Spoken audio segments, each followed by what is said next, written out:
पवित्र श्रीमद् भागवत गीता, पवित्र चारों वेद, पवित्र कुरान शरीफ, पवित्र बाइबल, पवित्र गुरु ग्रंथ साहिब, पवित्र कबीर साहिब की वाणी में छुपे हुए गूढ़ रहस्य अर्थात तत्व को जानने के लिए कृपया अवश्य सुनिए जगत गुरु तत्वदर्शी संत रामपाल जी महाराज के मंगल प्रवचन। सतगुरुदेव की जय। बंदी छोड़ कबीर परमेश्वर जी की जय। बंदी छोड़ गरीबदास जी महाराज जी की जय। स्वामी रामदेवानंद जी गुरु महाराज जी की जय। सर्व संतों की जय, सर्व भक्तों की जय, धर्मी पुरुषों की जय। श्री काशी धाम की जय, श्री छुड़ानी धाम की जय, श्री कनौथा धाम की जय, श्री बरवाला धाम की जय। सत साहिब ग्रीव नमो नमो सतपुरुष को नमस्कार। गुरु की नहीं सुर नर मुनि जन साधुआं संतों सर्वसदी नहीं। सतगुरु साहेब संत सब डंडो तुम प्रणाम। आगे पीछे मध्य हुए तिनको जा कुर्बान। नराकार निर्विषम काल जाल वैभंजनम निर्लेपम निज निर्गुणम अक्कलनु बेशुंदनम। सोहम सुरति समाप्तम सकल समाना निरतलय उज्ज्वल हिरंबर हरदमम बेपरवा अथा है वार पार नहीं मज्जतम। ग्रीब जो सुमरह सिद्ध होई गणनायक गलताना करो अनुग्रह सोई पारस पद परवाना। आदि गणेश मनाऊं गणनायक देवन देवा चरण कमल लो लाऊं आदंत करूं सेवा। परम शक्ति संगीतम ऋषि दाता सोई अवगत गुण अतीतम सत्य पुरुष निर्मोही। जगदम्बा जगदीशम मंगल रूप मुरारी तन मन अर्पों शीशम भक्ति मुक्ति भंडारी। सुर नर मुनि जन ध्यावे ब्रह्मा विष्णु महेशा शेष समुख गावे पूज्य आज गणेशा। इंद्र कुबेर सरीखा वरुण धर्म राय ध्यावे समरस जीवन जी का मन इच्छा फल पावे। 33 कोटि अधारा जावे से 88 उतरे भव जल पारा कट है यम की फांसी। 33 कोटि अधारा जावे से 88 उतरे भव जल पारा कट है यम की फांसी। कर जोरूं विनती करूं धरूं चरण पर शीशी। गुरु जी राम देवानंद जी महाराज ने दियो नाम बख्शीश। कोटि कोटि सिजदा करूं कोटि कोटि प्रणाम। चरण कमल में राखियो मैं बंदी जाम गुलाम। कुत्ता तेरे दरबार का मोतिया मेरा नाम। गले प्रेम की जेवड़ी जाखें तो वहाँ जाऊं। तो करो तो बावड़ू दूर दूर करो तो जाऊं। जो राखो तो ही रहूं जो देवो सो खाऊं।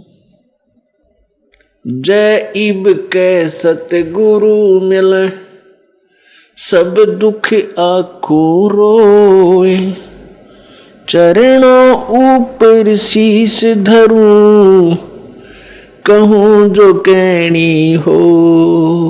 कबीर साईं मिलेंगे पूछेंगे कुशलात। आद अंत की सब कहूं अपने दिल की बात। गुरु जी तुम ना बोलियो चाहे लाख लोग मिल जाएं। हमसे तुमको बहुत है तुमसे हमको नाही, तुमरे विसारे क्या बने, किसकी शरण में जाऊं, शिव बिरंच मुनि नारदा, तिनके हृदय न समान। अवगुण किए तो बहुत किए, करत न मानी हार, बावे बंदा बख्श दियो, बावे गर्दन उतारे। अवगुण मेरे बाप जी, बख्शो गरीब नवाज, जो मैं पूत कपूत हूँ, बहुर पिता को लाजे। मैं अपराधी जन्म का, नक्सिक भरे विकार, तुम दाता दुख भंजना, मेरी करो संवार। बंदे तू कर बंदगी, जय चावे दीदार, अवसर मानुष जन्म का, भाई मिले न बारंबार। मानुष जन्म पाए कर, नहीं रटे हरि नाम, जैसे कुआ जल बिना, बनवाया किस काम। कबीर नौबत आपनी, 10 दिन ले हो बजाए, ये पर पटन ये गली, बहुर न देखो आए। कबीर जिन कै नौबत बाजती, मंगल बंदते बार, एक हरि के नाम बिना, वो गए जन्म सब हारे। कबीर सातों शब्द जो बाजते, घर घर होते राग, ते मंदिर खाली पैड़े, इब बसन लागे काग। कबीर थोड़ा जीवना, मांडे बहुत मंडाण, सब ही उबा पंथ सिर, ये राव रंक सुल्तानी। कबीर एक दिन ऐसा होएगा, सबसे पड़े बिछोए, राजा राणा राव रंक, भाई सावधान क्यों न होवे। कबीर उजड़ खेड़े ठीकरी, गड़गड़ गए कुमार, वो रावण सरीखे चले गए, भाई लंका के सिकदार। कबीर ऊंचा दिसे धौल हरा, मांडी चीती पोल, एक हरि के नाम बिना, ये जम मारेगा रोल। कबीर ऊंचा मंदिर मैड़ियां, चूना कली ढुलाए, एक हरि के नाम बिना, भाई तद पर ले जावे। परमेश्वर बंदी छोड़ कबीर परमेश्वर जी हम काल जाल में फंसी हुई भोली आत्माओं को अपने सूक्ष्म वेद द्वारा, अपनी उस सच्चिदानंद घन ब्रह्म की वाणी द्वारा हमें सावधान कर रहे हैं, हमें यथार्थता की तरफ ले जाना चाहते हैं कि हे भोली आत्माओं, आप जिस लोक में रह रहे हो ये तो तेरा लोक नहीं है, ये तेरा रहने का स्थान नहीं है, तेरा मूल ठिकाना नहीं है। जिस वस्तु को तुम अपनी मान बैठे हो ये आपकी नहीं है। ये पूरी पृथ्वी ऐसी समझो जैसा एक रेस्टोरेंट होता है। आप यहाँ कुछ समय के लिए आए हो, आपको कोई मकान घर झोंपड़ी जो बनाया है ये यहीं रह जाएगा जब तक आप यहाँ रहने का किराया भर कर आए हो भगवान के दरबार में, उतने समय तक आप यहाँ रह सकते हो। उसके बाद इस दिन भी आपका वो रेंट खत्म हो जाएगा, आपकी वो पुण्य कमाई आपका जो जीवन श्वास समाप्त हो जाएंगे उसके बाद आप एक पल भी यहां नहीं रह सकोगे। और आप क्या सोच बैठे हो कि एक मकान बनाऊं, एक बन गया, दूसरी कोठी बनाऊं, तीसरी बनाऊं, एक फैक्ट्री लगाऊं, एक और बना दूं, और परमात्मा की भक्ति के लिए तेरे पास समय नहीं। आप जिस उद्देश्य से मनुष्य जीवन प्राप्त करके आए थे, आपको जिस काम के लिए, जिस कार्य के लिए मनुष्य शरीर दिया था प्रभु ने, आप उसका लाभ नहीं उठा रहे हो। इसलिए परमात्मा रह रह कर भिन्न भिन्न प्रकार के वचन बोलकर हमें समझाना चाहते हैं। क्या बताते हैं? कबीरा नौबत आपैनी दिन दस लो बजाए, ये पुरपटन ये गली भाई बहर न देखो आए। अपनी अपनी जिसका भी जिसा संस्कार है, कोई गरीब है, अमीर है, राव है, रंक है, राजा है, चाहे कोई देव बना है, ये आपके पुण्य संस्कार हैं पिछले, जैसे जिसके जितने हैं। और ये 10 दिन का मेला है। इसमें अपना जो भी तेरा संस्कार है इसको पूरा करके उसके पश्चात आप पुनः इसी मनुष्य शरीर में और उसी स्थान पर जहां तुम चाह रहे हो वहां नहीं आ पाओगे। अर्थात जिस वस्तु को तू अपनी मान बैठा है, ये बोले प्राणी, या तेरी नहीं है। ये माया करतारे की अपनी कह गंवारे, जमपुर धक्के खावेगा नाहक बह बेगार। यह माया, या सारी पृथ्वी, सारा सब कुछ वो परमात्मा की है, और तू इसको अपनी मान बैठा है। जमपुर, उस यम के लोक में तू जाएगा, वहां धक्के खावेगा और नाहक बह बेगार। वृथ में तेरे ऊपर ये आपत्ति आ पड़ेगी, नरक भोगेगा। 84 लाख योनियों के प्राणियों में, शरीरों में कष्ट पे कष्ट उठाएगा। अब क्या बताते हैं कि आप तो एक गरीब व्यक्ति हो, छोटा मोटा कोई व्यवसाय भी है, ये भी इतना नहीं है। बड़े बड़े पूरी पृथ्वी के राजा भी सब संपत्ति और सारा जीवन में जो जोड़ा था वो यहीं छोड़कर चले गए। जिनके नौबत बाजती और मंगल बनते बार, एक हरि के नाम बिना वो गए जन्म सब हार। पहले समय में राजा लोगों के द्वार के आसपास, किले के बाहर एक ऐसा स्थान बनाया जाता था, वहां हाथियों को बांध देते थे, 100, 200, 500 बाहर हाथी बंधे होते थे। उनसे राजा की शक्ति का प्रदर्शन होता था कि ये राजा कितना शक्तिशाली है, जो 500 हाथियों को रखे हुए है, 500 हाथियों को पाल रहा है। तो परमात्मा कहते हैं ये शोभा उस राजा ने जो बनाई थी, मैंगल बोलते हाथी को, बार माने अपने बारने आगे द्वार पे। जिनके नौबत बाजती, बाजे बाजा करते हैं, और मैंगल माने हाथी बंधते बार, द्वार के आगे हाथी बंधा करते हैं। एक हरि के नाम बिना वो गए जन्म सब हारे। परमात्मा की भक्ति ना करके अपने मनुष्य जीवन को बर्बाद करके चले गए। काया तेरी है नहीं, ये माया कहां से हुई। चरण कमल में ध्यान रखो, इन दोनों को खोए।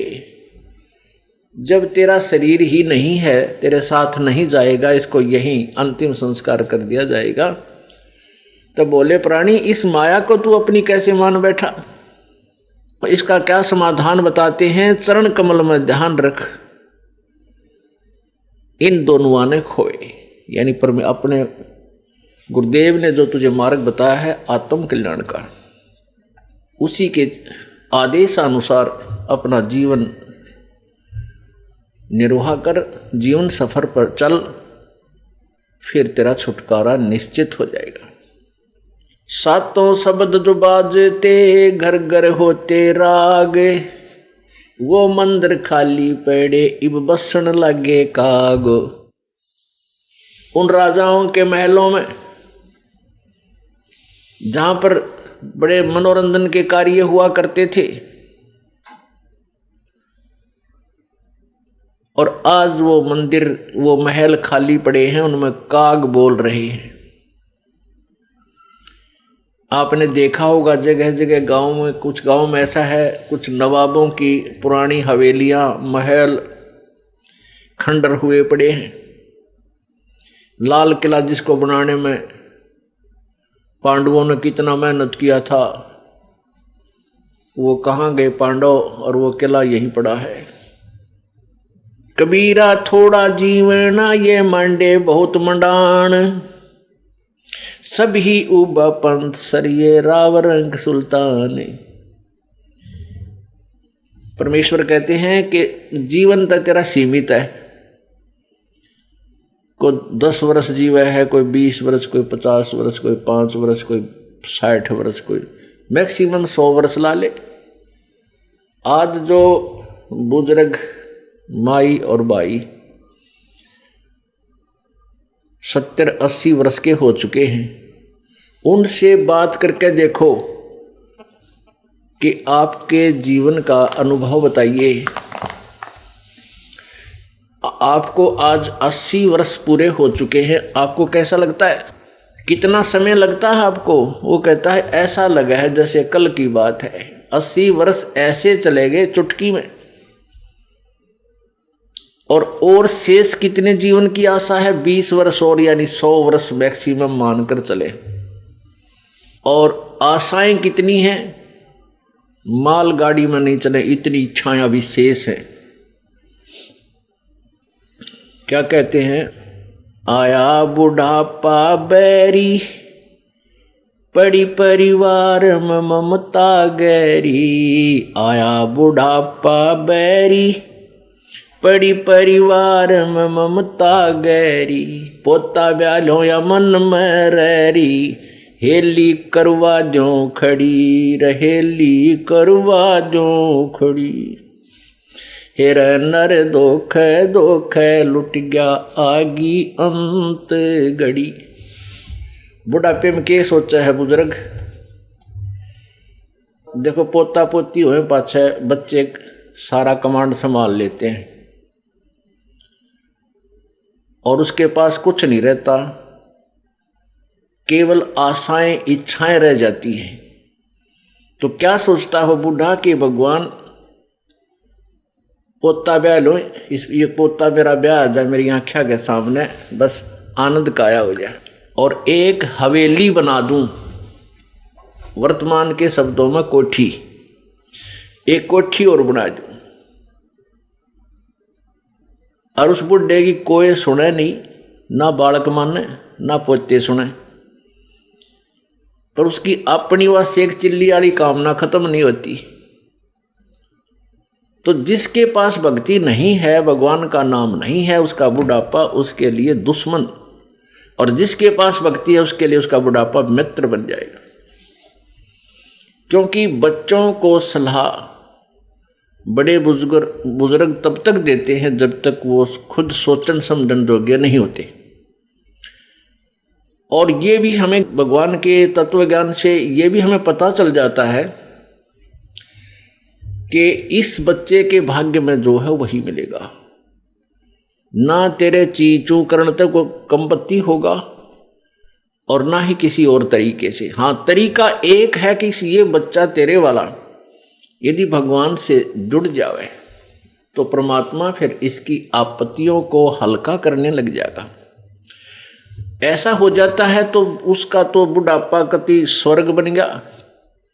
ऐसा नहीं भी होता है, बच्चे नहीं भी मानते हैं, तो इस ज्ञान को आधार बना ले। अपनी भक्ति में बाधा नहीं आने दे। बच्चे युवा हो जाते हैं और बाल बच्चेदार हो जाते हैं तो वो बालक नहीं रहते, वो बहुत सोच समझ के कदम उठाते हैं। लेकिन बुजुर्ग ने सोचा है, बूढ़ा कि यू नाश करेगा, बस यू यहाँ काम बिगाड़ेगा, मेरी मानता नहीं। अपने समय में जैसे बचपन था हमारे, जब उस समय कुछ और माहौल था, और तरह की व्यवसाय था। अब इस उम्र में हम 68-60 साल के हो गए, 58 वर्ष के, अब कितना परिवर्तन हो गया। अब हम बच्चों को उस अपने पुराने हिसाब से सेट करा तो कैसे होंगे? हमारी सोच तो 50 वर्ष पुरानी है। तो इस दृष्टिकोण से आधी लड़ाई हम आप बना ले बुढ़ले। तो इनको चाहिए, जिनको नाम ले लिया, अग बेटा भगवान ने याद रखो और नेक नीति तक काम करो, परमात्मा बरकत जरूर देता है आपके किए कर्म का। और कोई हानि भी होती है तो ज्यादा होनी हो वह कम में टलेगी, ये नियम है ईश्वर का, और नहीं तो हानि नहीं होगी। तो इस तरह विचार करके अपनी भक्ति करता रहे। बच्चे कोई सलाह मांगे तो जिसी बुद्धि काम करे दे दे, बेटा मेरी तो इतनी बुद्धि काम करे है, और आप बुद्धिमान हो और भी किसी आपके साथी सहयोगी से सलाह करके इस काम को कर लीजिए। होना है फिर परमात्मा के अधीन, क्योंकि हम उस मालिक के कंट्रोल में हो गए। अब हमें आउट ऑफ लाइन नहीं जाने देगा परमात्मा। जब हम उसकी शरण में हैं, उसके उपदेश ले लिया है, उसके नियमों का पालन कर रहे हैं, तो वो परमेश्वर हमें बिल्कुल ठीक लाइन पर चलाएगा, बाहर नहीं जाने देगा। इसलिए बूढ़ा बुजुर्ग जो है अपने उस बुढ़ापे को फिर बहुत आसानी से पूरा कर जाएगा। नहीं तो ये शत्रु है, आया बुढ़ापा बैरी। जितना वृद्ध होता जाएगा, क्योंकि 2 बेटे 2 बेटी, फिर उनका 2-2 3-3 संतान है। अब पोते के गड़बड़ होगी तो बूढ़ा दुखी, पोती का होगी तो बूढ़ा दुखी, बेटी का होगी तो बुढ़िया दुखी हैं। तो कितनी कहाँ तक की आपत्तियां आने के लिए रास्ते खुल गए। और भगवान की भक्ति में जुट जा खूब डट के। और फिर ये भी होगा कि राम नाम पर जुट गए तो निश्चिंत हो गए। जो नाम पर नहीं लगे हैं तो संतोष हो जाएगा, भाई अपना कर्म मिलेगा बच्चे को, थोड़ा दुख होगा घना नहीं होगा। तो इस प्रकार हम अपने इस जीवन को सफल करेंगे। तो यहाँ क्या बताना चाहते हैं कि कबीर परमेश्वर जी कहते हैं, कबीर जीना थोड़ा, जीवन तो थोड़ा और बांडे बहुत मंडाण। पता नहीं कितनी इच्छाएं पाड़ ली। और सब ही उबा पंथ सरिये राव रंक सुल्तान। कहते सब मुसाफिर हैं, ये चाहे राजा है, चाहे गरीब है, चाहे अमीर है, सभी ने यहाँ से चलना है। ये चलो चलो हो रही है भाई, ये सभी कूच करते जा रहे हैं। जिसका जहाँ भी रेलवे स्टेशन आ जाता वहीं उतर जाता वो। एक दिन ऐसा होवेगा सबसे पड़े बिछो। एक दिन ऐसा आएगा कि तू अपने परिवार से बिछुड़ जाएगा, इनके साथ नहीं रह पाएगा। इसे भी अपना हिसाब लगा ले, ये तेरा नहीं है। लेकिन इसका अर्थ ये नहीं है कि इनसे कोई नफरत करे। हम एक ट्रेन में बैठे हैं, एक बोगी में नारे नारे, प्रत्येक कंपार्टमेंट में। तो वो हमारे साथ बैठे हुए जो यात्री हैं, उन यात्रियों से हमारा कैसा व्यवहार होता है? अच्छा व्यवहार होता है, बात भी करते हैं, चर्चा भी चलते हैं, कोई मदद होती है वो भी हम करते हैं। कोई बुजुर्ग बीमार है उसके लिए गाड़ी रोकी है, कोई जूस ला देते हैं, कोई फल मंगाता फल ला कर देते हैं, प्यार से रखते। और अपना अपना स्टेशन आता है, उतर के चले जाते हैं। बस इतना ही उनके साथ हमारा लगाव होता, उसके आगे नहीं होता। ऐसे ही हमें ये समझना चाहिए, जीवन रूपी गाड़ी में हम एक परिवार रूपी कंपार्टमेंट में बैठे हैं। तो हमारा फर्ज बड़ा है, जब तक हमारा स्टेशन ना आता ना उतरे, इतना प्रत्येक की मदद करें जो जिसके योग्य है, जिसकी आवश्यकता है, और प्यार से रहे। बिल्कुल कोई झगड़ा नहीं, अपना एडजस्टमेंट करके चले। तो एक जीवन रूपी गाड़ी के इस कंपार्टमेंट में बैठे हैं, तो ये सफ़र अच्छी तरह तय हो जाएगा। और उस कंपार्टमेंट में बैठे आपस में झगड़ा करें, लड़ पड़े, तो 2 घंटे मुश्किल हो जा पार उस सफ़र के, जीवन दूभर हो जा। तो इसको हमने इस तरह सोच के अपने इस जीवन रूपी सफ़र को सुख में बनाना है। कबीर एक दिन ऐसा होवेगा सबसे पड़े बिछो। राजा राणा राव रंक सावधान क्यों ना हो। उजड़ खेड़े ठीकरी ये घड़गड़ गए कुमार, वो रावण सरीखे चले गए भाई लंका के सरदार। आप देखते हो कहीं कहीं पर गांव के गांव पुराने समय के हिसाब से वो उजड़ हो गए, वो गिर गए, नष्ट हो गए, और वहाँ ऊंचे ऊंचे टीले बन गए हैं और उनमें टूटे फूटे जो है ना पुराने मिट्टी के बर्तनों के वो ठीकरी पड़ी है, टुकड़े पड़े।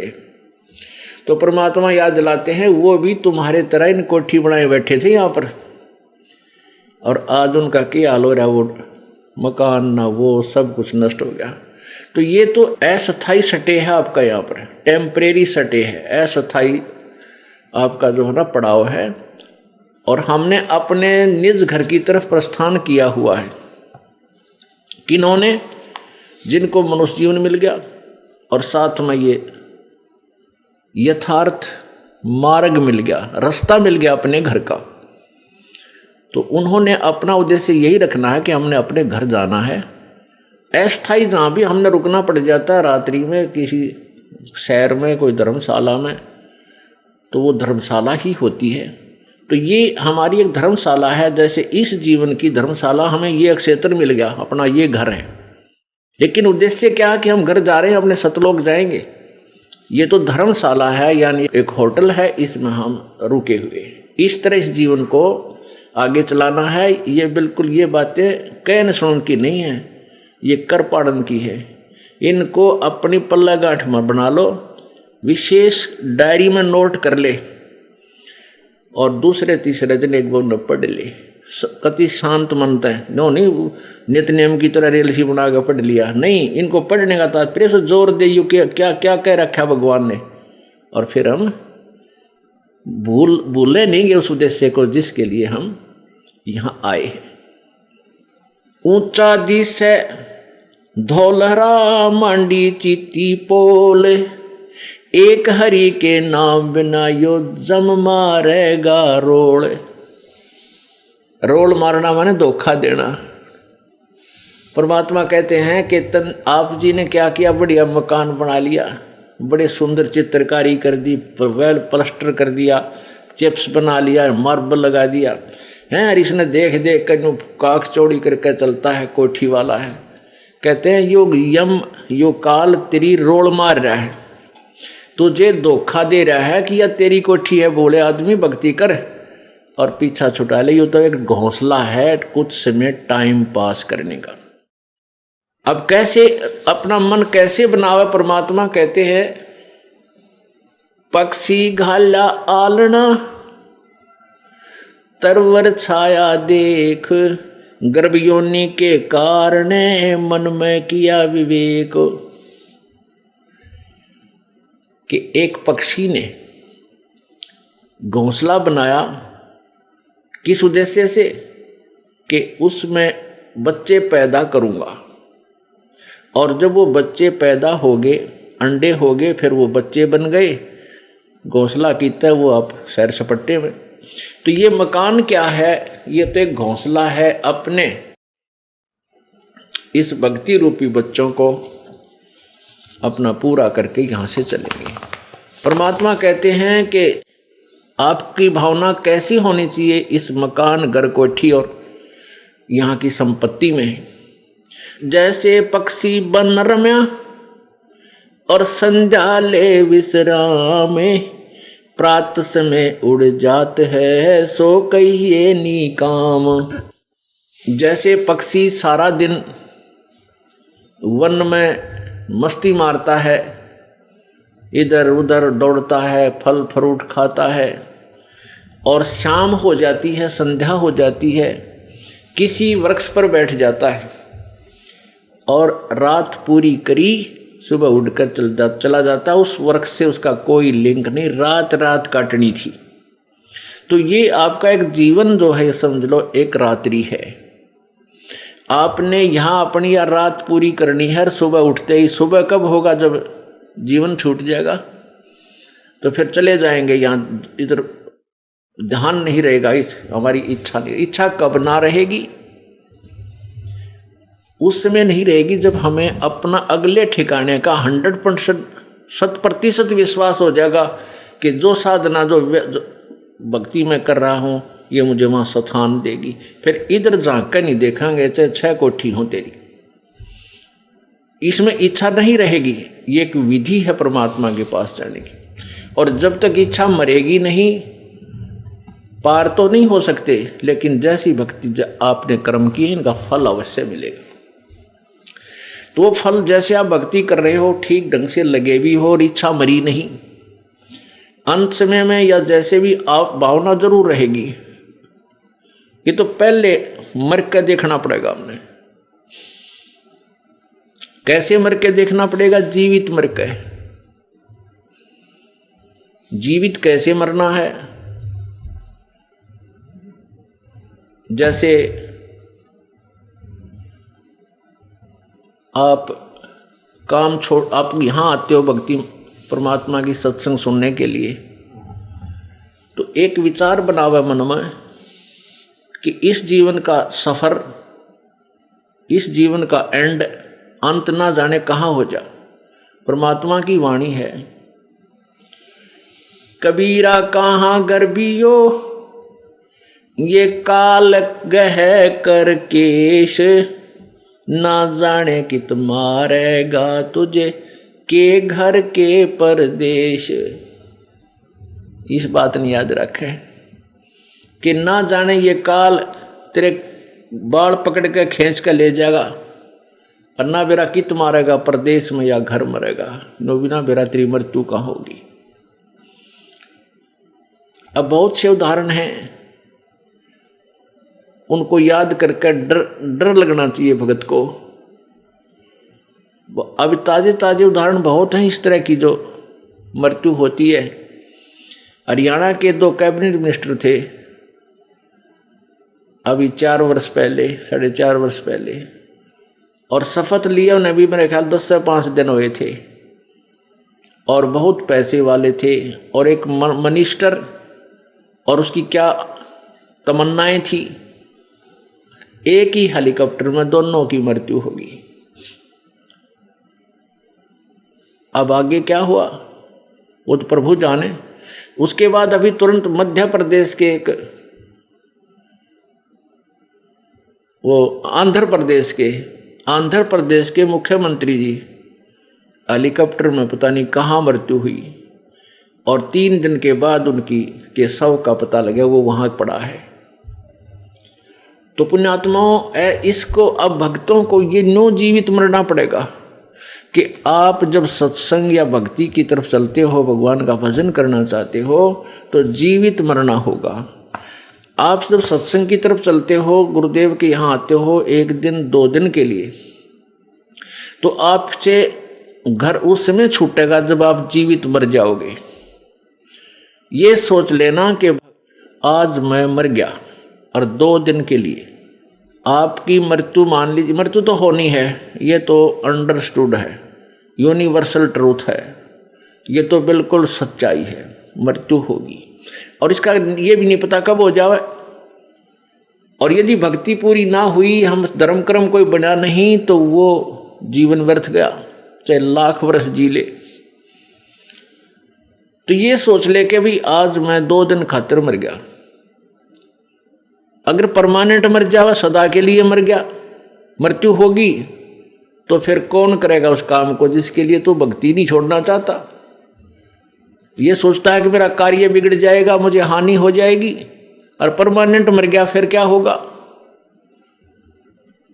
फिर तो उसको आके संभाल ही नहीं सकता। 2 दिन के लिए मर ले, मर गया मतलब भाई चलो, चाहे कुछ भी नुकसान हो पीछे, और वापस आकर के उस नुकसान जो हो, वैसे तो परमात्मा नहीं होने दिया करते। जब दृढ़ विश्वास होगा आप खड़े हो जाएंगे, आपके घर के सारे काम को संभालेंगे।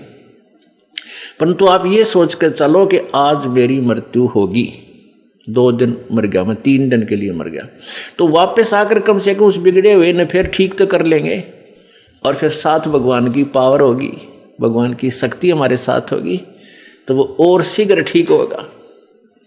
आपको मान ले 10,000 का नुकसान हो गया, जब भगवान पर विश्वास है, भक्ति मार्ग पर आप दृढ़ हो, आपके मन मानो 50,000 का लाभ कर दिया भगवान। तो इसीलिए तो परमात्मा की तलाश करते हैं। और जब परमात्मा हमारे कैसा घसियारा हो तो फिर उसने क्यों तलाश करें? क्या आवश्यकता है फिर उसके पीछे दौड़ धूप करने की? इसलिए ढूंढते हैं कि हम उसके लिए नहीं, अपने कल्याणार्थ। कितना दयालु है भगवान, कल्याण हम अपना करावे, वो हमारे घर के बच्चों की रखवाली वो आप करे। कितना दयालु है। हम घर पर बैठे रहें और सारा नुकसान हो जाए, जब के कर ले। जींद में एक पूरा परिवार गर्मियां के दिन में ऊपर सोवा छत पर, नीचे ताला तोड़ के 5 लाख का सामान निकाल ले गए, बर्तन भी उठा ले गए, सुबह रोटी पाउंड आटा भी कौन पाया। बताओ, तो सारा परिवार वहां था और खूब रखवाले थे, ईब कर ले के करेगा। तो पुण्यात्माओं, इन पॉइंटों को अपने पल्ला गांठ ला लिया करें। जब ये भक्ति होगी ना, बालका का खेल नहीं है ये। और परमात्मा कहते समझा है तो सिर धर पाऊं और बहर नहीं रे ऐसा दाओ। जब तेरे आगे समझ में कि तो काम करे, पीछा छूटेगा। इस जन्म में कर ले चाहे किसी और जन्म में कर लिए, कभी मनुष्य जीवन मिला, ये तो आपने करना पड़ेगा, या ट्रेनिंग, यो कोर्स पूरा करना पड़ेगा, और फिर सदा के लिए सुखी होंगे। अपना एक सतलोक स्थान है, वो शाश्वतम स्थानम। गीता जी अध्याय नंबर 18 के श्लोक नंबर 62 में गीता ज्ञानदाता कहता है कि अर्जुन, तू सर्व भाव से उस परमेश्वर की शरण में जा, उसकी कृपा से ही तू परम शांति और शाश्वतम स्थानम यानी उस सनातन परम धाम को प्राप्त हो जाएगा। गीता जी अध्याय नंबर 15 के श्लोक 4 में कहा कि जब तुझे तत्व ज्ञान मिल जावे, उस तत्व ज्ञान रूपी शस्त्र के द्वारा इस अज्ञान रूप अंधकार को काट के अच्छी तरह इस ज्ञान को समझकर उसके पश्चात उस परम पद परमेश्वर की, उस परमेश्वर के उस परम पद की खोज करनी चाहिए, जहां जाने के बाद ये साधक फिर लौटकर संसार में कभी नहीं आते, और जिस परमेश्वर ने सारे ब्रह्मांडों की रचना की है। और गीता ज्ञानदाता कहता है कि मैं भी उसी की शरण हूं, वो वही पूजा के योग्य है। और अपने विषय में गीता ज्ञानदाता 4 अध्याय के 5वें श्लोक में कहता है कि अर्जुन, तेरे और मेरे बहुत जन्म हो चुके हैं, तू नहीं जानता, मैं जानता हूं।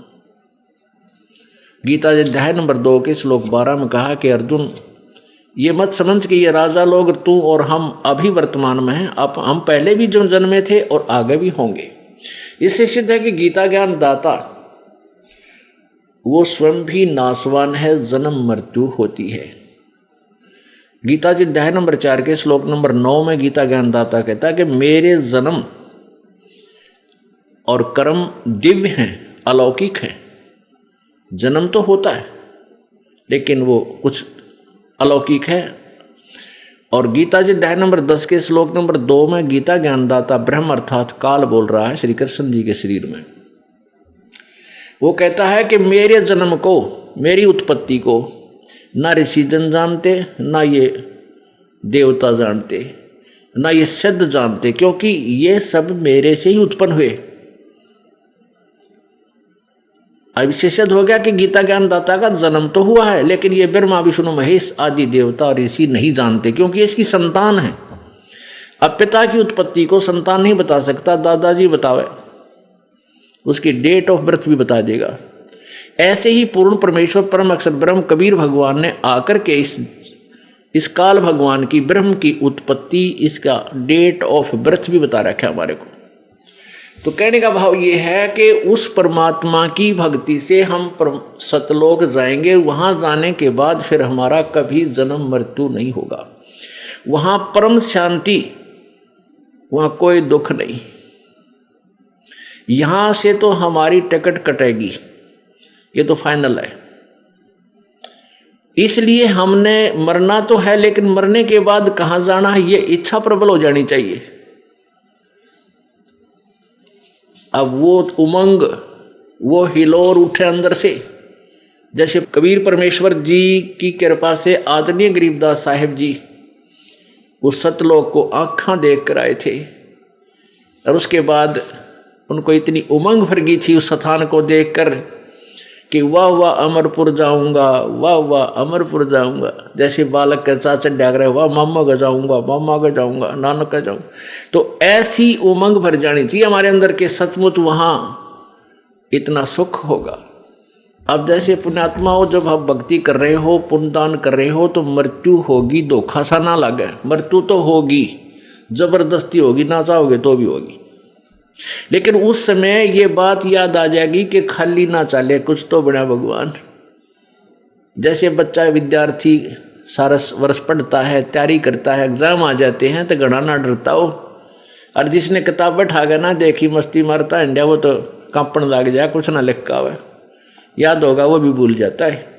तो ऐसे हम अब भक्ति आप जी कर रहे हो, ये व्यर्थ नहीं जाएगी, नहीं तो फिर भगवान के सारे शास्त्र फेल हो जाएंगे।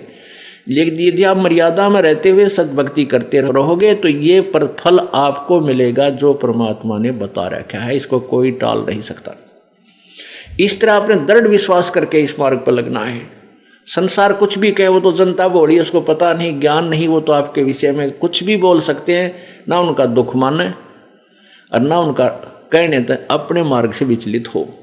इतनी बात याद अवश्य रखें और कोशिश हो कि उनको भी इस मार्ग पर लाने की चेष्टा करो। वो भी आप ही के भाई बहन, सतलोक से आए हुए एक ही पिता की संतान है। हमारा कोई शत्रु नहीं है, कोई भी शत्रु नहीं है। और कोई भी आपके साथ कोई 19-21 कर रहा है तो वो काल करवा रहा है आपको अशांत करने के लिए। तो ठीक, अपना बचाव अवश्य करे, किसी तरीके से वो अपना बचाव करे और भक्ति करता रहे। उसको शत्रु वाले दृष्टिकोण से ना देख करके एक पागल कुत्ता समझ ले। अगर पागल कुत्ते से कैसे बचा जाता है वो सारे तरीके अपनाए रखे, बस इतनी सी बात। अब क्या बताते हैं, ऊंचा दिसे धौलरा ये मांडी चीती पोले, एक हरि के नाम बिना यो जम मारेगा रोल। यू काल रोल मार रहा तुम्हारी, तुमने बहका रहा है, मूर्ख बना रहा है, तुम्हारे साथ धोखा कर रहा है। ये बढ़िया बढ़िया कोठी तेरी, ये बेटी तेरी, या कार तेरी नहीं, तेरा तो अपना शरीर भी नहीं है। हाँ ठीक है, जिन बच्चों का आपके साथ संयोग है, इनको एक धनी के बच्चे जानकर, एक मालिक के बच्चे जानकर इनकी परवरिश कर, इनकी सेवा कर, जो तेरे योग्य है, जो तुझे सौंपी गई है। वो किस दृष्टिकोण से करे बच्चे अपने बच्चों का पालन? जैसे एक नौकरानी, इस दास ने देखा जब ये नाम उपदेश मिला, ये ज्ञान प्रभु का मिला, उसके बाद आंखें चार हो जाती है इंसान के। तो हर एक प्रक्रिया देखा करता था कि जहां हमारा ऑफिस था उससे एक कोठी छोड़कर दूसरी में एक बहुत बड़ा अच्छा सेठ रहता था, कोई फैक्ट्री का मालिक। उसकी एक लड़की थी 7-8 वर्ष की, और उस बच्ची का जो स्कूल था वहां से ज़्यादा यानी 5-10 किले दूर होगा, 2000 फुट की दूरी पे। तो एक नौकरानी रखी हुई थी स्पेशल उसी लड़की के लिए। वो उसको खाना बनाती थी, उसकी इच्छा अनुसार जो भी वो चाहती थी वो खिलाती पिलाती थी, नहवाती धोवाती थी, और उसको कपड़े पहनाकर स्कूल की ड्रेस, और उसको वहाँ छोड़ कर आती थी और छुट्टी होते ही लेकर आती थी। गर्मियों के दिनों में वो क्या करती थी, वो नौकरानी एक छोटी सी छतरी लेकर के उस बेटी पर, उस बच्ची पर तो छाया रखती थी और स्वयं धूप में चलती थी, क्योंकि उसके मालिक की बेटी है वो। और जब उसको वो नौकरी से निकाल दिया, उसने मुड़ के भी ना देखा उस बेटी की तरफ, क्योंकि वो उसकी नहीं थी, लेकिन उसकी ड्यूटी थी, उसमें वो पंचुअल थी कि मालिक नाराज ना हो जाए। तो ये जो बच्चे बेटा बेटी आपके संस्कारवश आपके पास आए हैं, तो आपने इनको मालिक के दिए हुए, मालिक के बच्चे, और आप उनको उस परमेश्वर का नौकर जानकर सेवा करके देखो इनकी, तो फिर आपकी ठीक है, थोड़ा बहुत लगाव बच्चे में बन जाता है, लेकिन वो 2 दिन पीछा पर खत्म हो जाता है। जिसको ये हृदय में यादस की तेरे नहीं है, अभी तो हम अपने मानते हैं इनको, और यहां बिगाड़ होता है। ये सोच ले ये अपने हैं ही नहीं। एक लेवा एक देवा दूतम, कोई किसी का पिता न पूतम, ऋण संबंध जुड़ा एक ठाठा, अंश में सब 12 बाटा। बहुत से प्रमाण परमात्मा ने बहुत से ऐसे उदाहरण दिए हैं, एग्जाम्पल दिए हैं, जिससे हम अपना दिल रोक सकते हैं, डांट सकते हैं और परमात्मा के चरणों में दृढ़ हो सकते हैं। उनको अपनाना चाहिए। ये फार्मूले होते हैं जिनसे ये प्रॉब्लम हल होया करते। इन प्रॉब्लम्स को सोल्व करने के ये तरीके हैं, और ऐसे ही होंगे और किसी तरीके से ये हल हो ही नहीं सकता। जो परमेश्वर ने आकर के स्वयं उसकी जो है ना समाधान बताए हैं, हमने उन्हीं का पालन, उन्हीं का प्रयोग करना पड़ेगा, तब हम इस एग्जाम में सफल होंगे। काचना व मैडिया चूना माटी लाए, और मी चुनेगी पापनी ही दौड़ के लेगी आए। क्या बताते हैं परमात्मा कि कहा चुनाव है मैडियाँ, मैडी बड़ी बड़ी कोठियाँ, और कहते हैं चुना माटी लाए। पहले चुनने को, आजकल तो सीमेंटेड बहुत अच्छी मानी जाती है, उसमें चूना, जो चूना प्रयोग करता था वो बहुत बड़ा सेट होता था, नहीं तो मिट्टी की चुनाई करते थे, मिट्टी कच्ची ईंटों से अपने मकान बनाया करते थे गांव वाले। तो बहुत बड़े सेठ को परमात्मा कह रहे हैं कि कहा चुनाव मैडियाँ, बड़े बड़े महल और चूना माटी लाए, और मौत चुनेगी पापनी, मौत तुझे चुनेगी एक दिन आके, चुग लेगी और दौड़ के लेगी आए। ये मैडी इतनी बढ़ती बढ़ती रह जाएंगी। रोहतक के अंदर एक बहुत बड़ा सेठ था, उसने एक मार्केट बनानी चाहिए।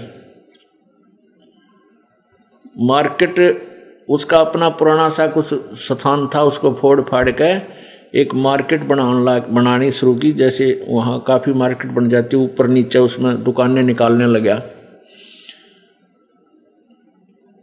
और उसकी कितनी तमन्नाएं थी। कहते वहाँ वो अधिक बनी थी, और शाम के समय उन मजदूरों को उनकी मजदूरी का हिसाब करके, और स्वयं वह टूटी चाल रही थी, गर्मियाँ के दिन थे, उसके नीचे बैठ कर नहाने लग गया। अब स्नान करते करते हार्ट अटैक हो गया और वहीं पर नहीं हो गया। तो परमात्मा कहते हैं अरे तेरा गजब हुई।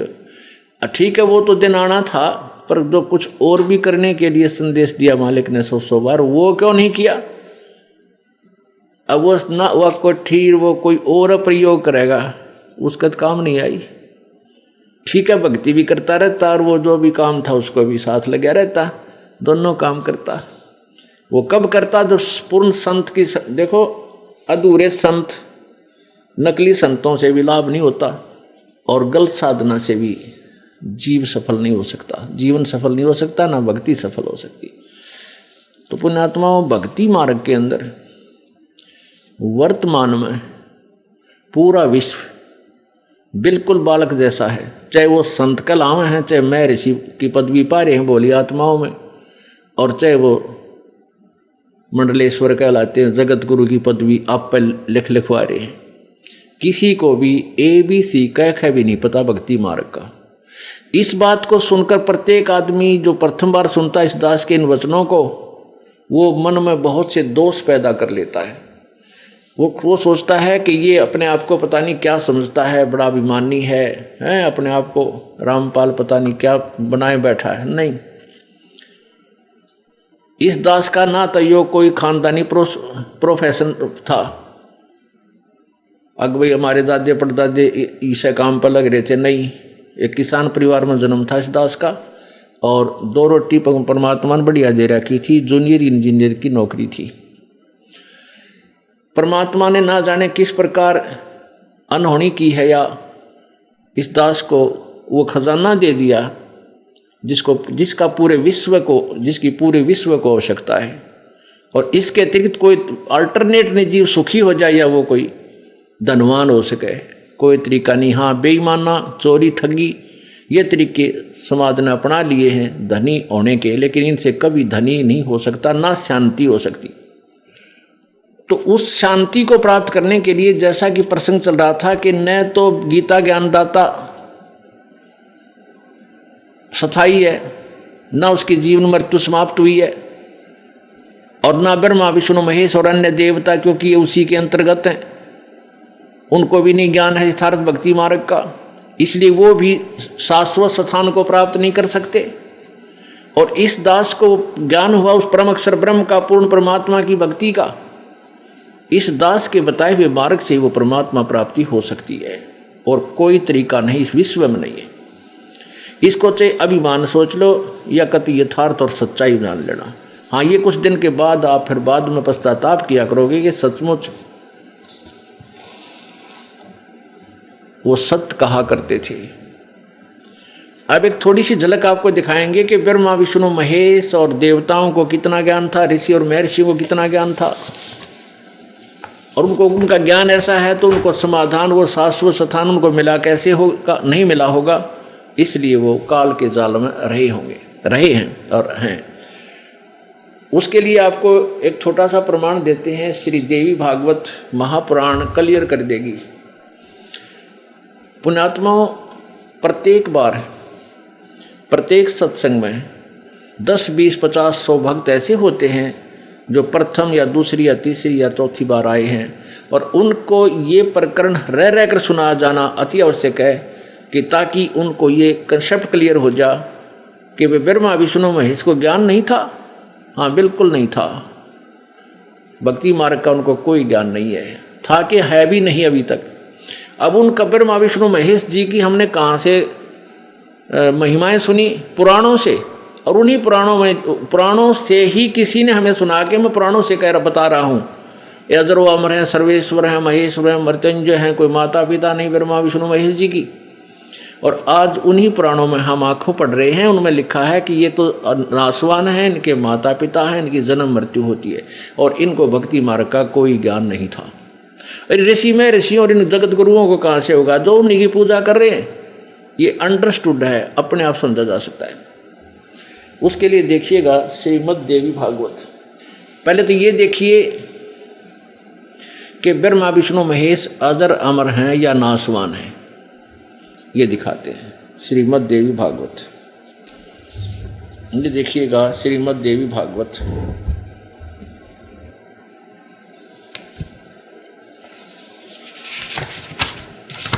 श्रीमद् देवी भागवत।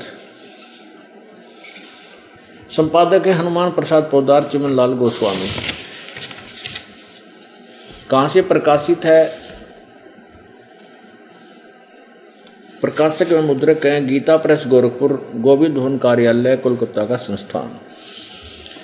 अब इसके 123 पृष्ठ पर यह क्लियर हो जाएगा कि ये नासवान है ब्रह्मा विष्णु महेश जी, अविनाशी नहीं है। ये देखिए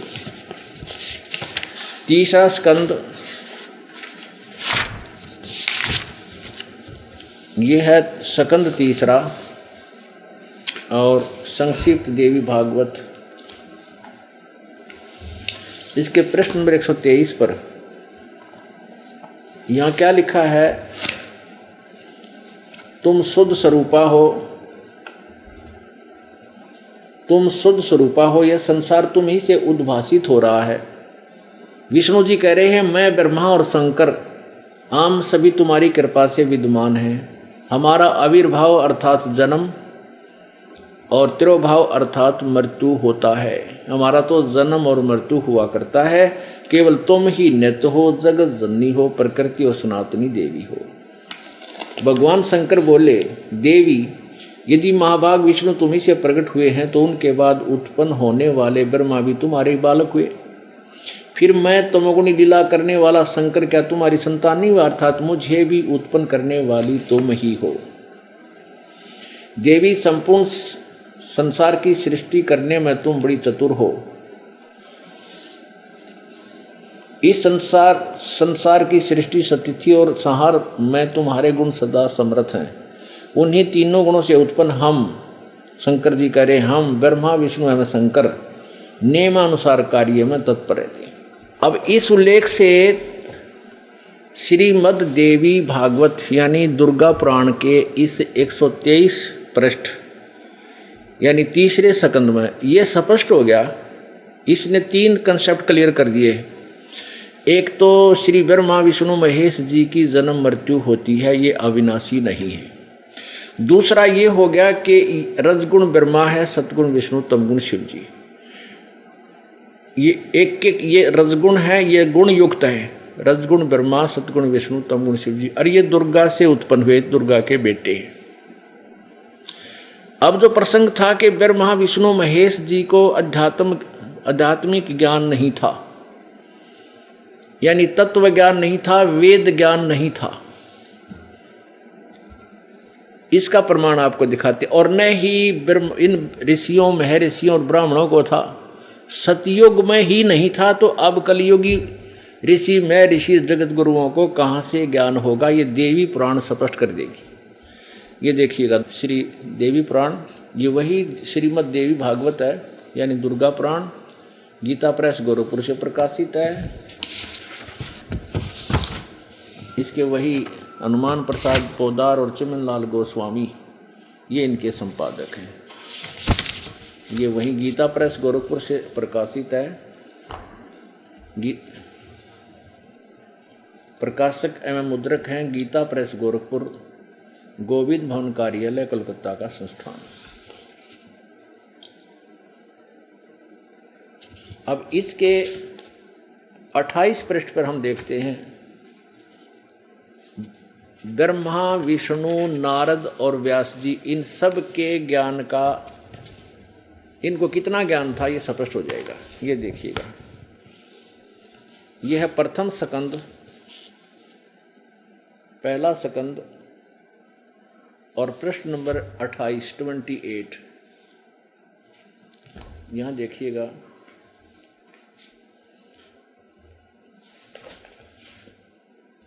नारद जी ने कहा, महाभाग व्यास जी, तुम इस विषय में जो पूछ रहे हो, ठीक यही प्रश्न मेरे पिताजी ने भगवान श्री हरि से किया था, यानी विष्णु जी से।